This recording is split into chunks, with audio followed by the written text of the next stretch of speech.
بسم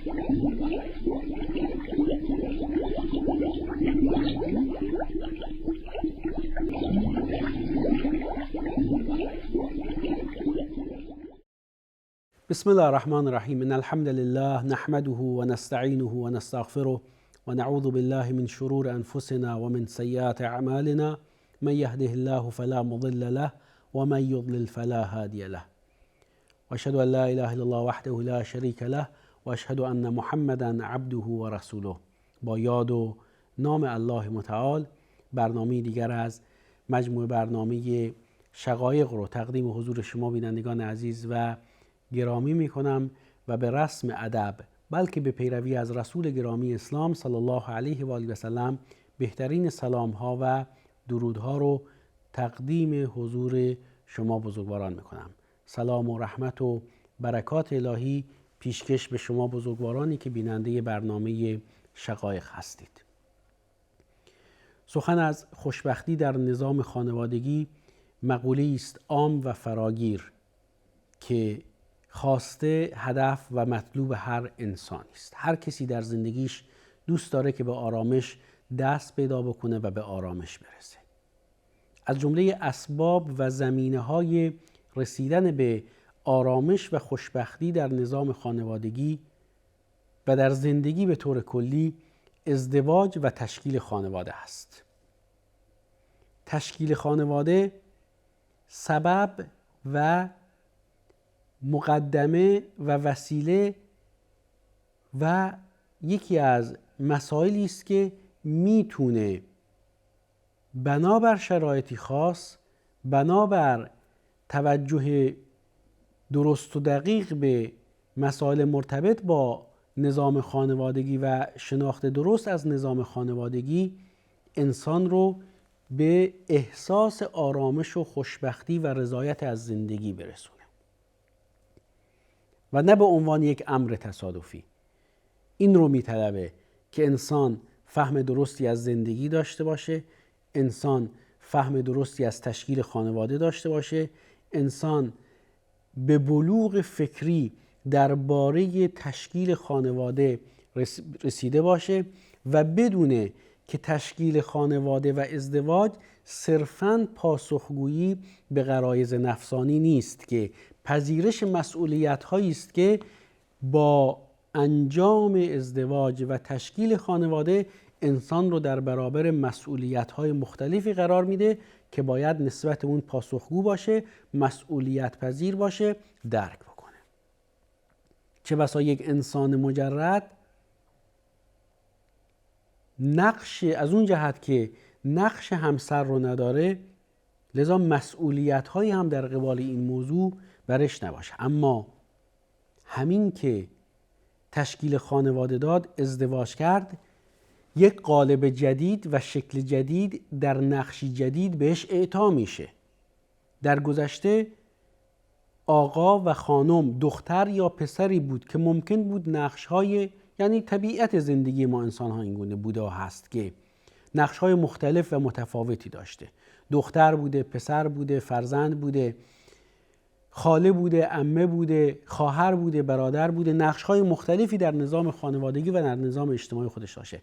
اما با تشکیل خانواده، یعنی با ازدواج کردن، یک ساختار خانوادگی جدید پیدا میکنه و نقش جدیدی در یک نظام خانوادگی جدید پیدا میکنه به عنوان همسر، به عنوان زن یا به عنوان شوهر، و متعاقب اون یک سری مسئولیت‌هایی داره. و بر همین اساس هست که در راهنمودهای قرآنی، در سنت نبوی، به چگونگی تعامل زن و شوهر با یکدیگر در شرایط مختلف تصریح شده، احکام و دستورالعمل‌هایی در این رابطه نازل شده و همه اینها در جهت ایجاد انسجام خانوادگی و تقویت حس مسئولیت پذیری در میان خانم‌ها و آقایان و کسانی است که به عنوان شرکای زندگی و همسران یکدیگر با هم زیر یک سقف زندگی میکنند و تشکیل خانواده میدن. و به همین خاطر هم است که مقوله خانواده و موضوع نظام خانوادگی و مسائل مرتبط و متعلق با اون از اهمیت و حساسیت و جایگاه خاصی برخوردار است. و در این چنین شرایطی به خصوص که رسیدن به آرامش در کنار همسر و برقراری مهر و محبت و مودت در میان اونها از جمله بدیهی ترین مسائل مرتبط با تشکیل خانواده و ازدواج هست، نمیتونه این موضوع یعنی رسیدن به سعادت و خوشبختی یک امر تصادفی باشه. و اونطوری که انسان در زندگی خودش برای پدیده‌های مختلف اسباب و لوازم خاص خودش رو مورد استفاده قرار میده، برای رسیدن به سعادت و خوشبختی هم باید شرایط برخورداری از سعادت و خوشبختی رو فراهم بکنه. و اینجاست که شگفتا حتی در احادیث نبوی اظهار شگفتی میشه و پیامبر گرامی اسلام صلی الله علیه و آله و سلم اظهار تعجب میکنن نسبت به اون مردهایی که رفتاری خشن و خشونتبار همراه با ضرب و شتم نسبت به همسر خودشون دارن، اما همچون سایر موجودات زنده اون رابطه زناشویی خاص رو هم دارند. چرا که در ارتباطات زناشویی و در پیوند زناشویی که بین زن و مرد وجود داره، حتی همون رابطه پاسخگویی به غرایز نفسانی یک رابطه محترم هست، یک رابطه ارزشمند توأم با اجر و ثواب هست که رسول خدا صلی الله علیه و آله و سلم بر این نکته تاکید فرمودند که حتی در همخوابگی یکی از شما با همسرش اجر و ثواب و صدقه است. صحابه تعجب کردند چطور همچین چیزی هست؟ فرمودند که آیا اگر این نیاز خودش رو از طریق حرام برآورده بکنه آیا بر او گناهی هست؟ گفتن بله. فرمودند همینطور اگر از طریق حلال این نیاز خودش رو برآورده کنه برای او اجر و ثواب هست. اما این همه زندگی نیست، یک بخشی از زندگی و پاسخگویی به طبیعت و سرشتی است که بر اساس اون الله متعال ما رو سرشته و این نیاز و نیازمندی رو در وجود انسانها قرار داده. و بر همین اساس هست که تشکیل خانواده و ازدواج یعنی مسئولیت پذیری، یعنی رسیدن یا برخورداری یا تعریف از حق و حقوقی که در نتیجه این ازدواج به فرد تعلق میگیره و در نقطه مقابل واجبات و وظایفی که در قبال شریک و همسر خودش داره. و به همین خاطر هست که موضوع خوشبختی موضوعی نیست که به صورت تصادفی بین زن و شوهر تقسیم بشه، بلکه یک تعامل دو سویه دو طرفه مبتنی بر ارزش‌ها، رفتارها، ضوابط، شرایط، اسباب و مقدماتی است که جز در سایه ایمان درست و فهم دقیق از زندگی معنا و مفهوم پیدا نمی‌کنه. به این خاطر هست که الله متعال در سوره مبارکه نحل خبر داده از بهترین نوع زندگی که هر زن و مردی در دنیا و آخرت میتونن داشته باشند. آیه 97 سوره مبارکه نحل: من عمل صالحا من ذکر او انثى وهو مؤمن فلنحيينه حیاة طیبه. هر کسی که کار شایسته انجام بده، فرقی نمیکنه که آقا باشه یا خانم باشه، فرقی نداره که مرد باشه یا زن باشه، اما مؤمن باشه. اما مؤمن، الله متعال با تأکید خبر میده که حیاتی طیبه بهش عطا میکنه و او رو زنده میداره با حیات و زندگانی که حیات و زندگانی طیبه و زندگانی پاک و پاکیزه است. ولنجزینهم اجرهم باحسن ما كانوا یعملون. مطابق بهترین عملی که انجام میدادن بهشون اجر و پاداش میده.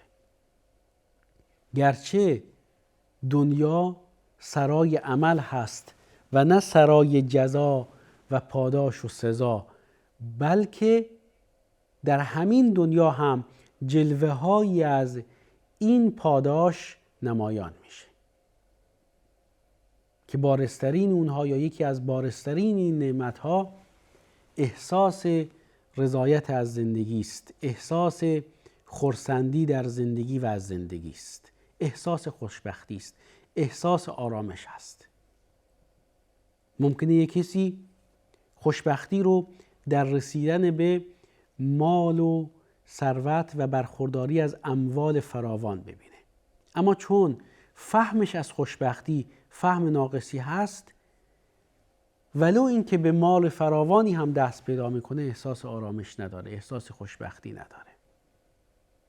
کسی پرداختن به خوشیها و امور رفاهی و رفاهیات رو خوشبختی ببینه، عیاشی رو خوشبختی ببینه، خوشگذرونی رو خوشبختی ببینه، به رغم این که عیاشی میکنه، به رغم این که در ظاهر خوشگذرانی میکنه، به رغم این که به این سفر و اون سفر میره، اما اون آرامش درونی که باید داشته باشه رو نداره. دلیلش اینه که فهم و شناختش از خوشبختی ناقص هست. اون چه رو که سبب خوشبختی هست، اون چه رو که میتونه جزو اسباب خوشبختی باشه، عین خوشبختی دیده و در همینجا دچار اشتباه شده. حتی ازدواج و تشکیل خانواده هم همین گونه است. لذا خوشبختی در زندگی و خوشبختی در نظام خانوادگی یک امر تصادفی نیست. شاید دختری جوان یا پسری جوان گمان و تصورش این باشه که به کسی که دل داده شده و بهش دل داده برسه و باهاش ازدواج بکنه، دیگه هیچی، خوشبخت‌ترین انسان روی کره زمین هست. اما این تعریف خوشبختی در زندگی نیست. میتونه ازدواج با اون فرد جزو اسباب خوشبختی باشه، اما خوشبختی مصداقیت و عینیتی داره که با تمام وجود انسان اون رو لمس میکنه، حس میکنه و برای انسان مؤمن این همون حیات طیبه است. شرط ایمان، شرط عمل صالح، من عمل صالحا من ذکر او انثی، شرط نیست که زن باشه یا مرد باشه، پسر باشه یا دختر باشه، هر انسانی خانم باشه یا آقا باشه عمل صالح انجام بده و عمل صالحش بر اساس ایمان باشه، فلنحیینه حیاتا طیبه. این شرط و لازمی خوشبختی این فرد هست در نظام خانوادگی و در همه ابعاد زندگیش، به شرط اینکه ایمان داشته باشه و به شرط اینکه عمل صالح انجام بده. لذا خوشبختی در زندگی، موفقیت در زندگی یک امر تصادفی نیست. شکی نیست که توفیق دهنده الله متعال است، اما الله متعال اسباب و زمینه‌های توفیق رو در زندگی ما انسان‌ها قرار داده.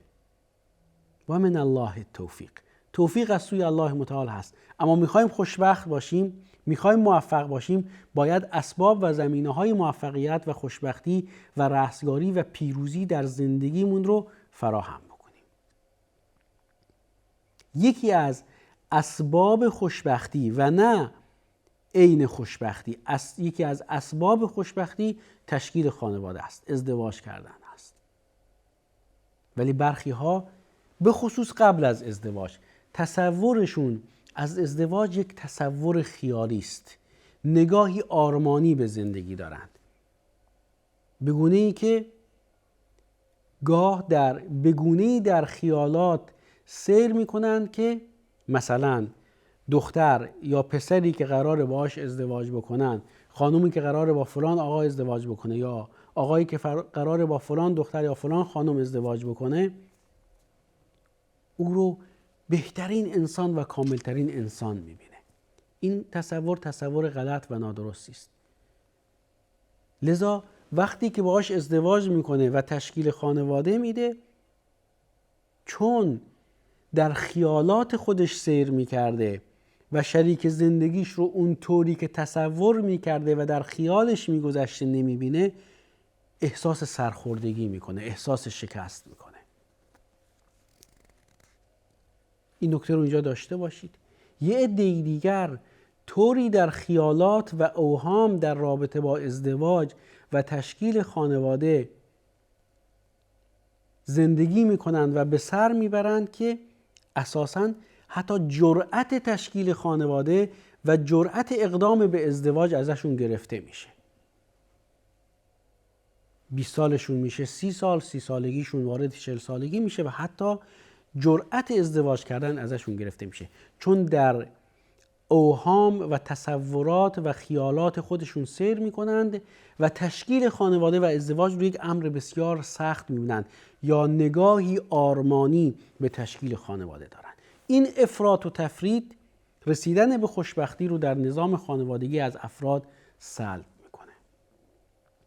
به همین خاطر هست که چه برای اقدام به ازدواج انسان باید واقع بین باشه و چه بعد از این که اقدام به ازدواج کرد و تشکیل خانواده داد در اون شرایط هم واقع بین باشه، درک درستی از مسائل داشته باشه.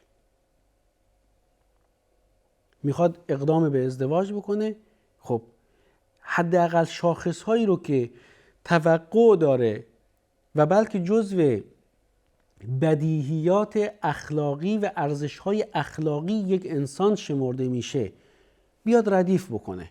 به عنوان مثال خوش اخلاقی، خوشمنشی، حجب و حیا، عفت، مسائل اینچنینی رو که جزو کلیات و اصول انتخابی یا قواعد مورد نظر میتونه برای انتخاب شریک زندگیش باشه، اینها رو لیست بکنه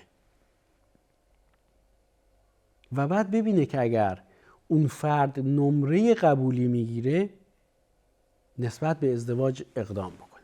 در این باره حدیثی داریم از رسول خدا صلی الله علیه و آله و سلم که فرمودند تنکح المرأة لأربع لمالها ولجمالها ولحسبها ولدینها علیک بذات الدین تربت یدک.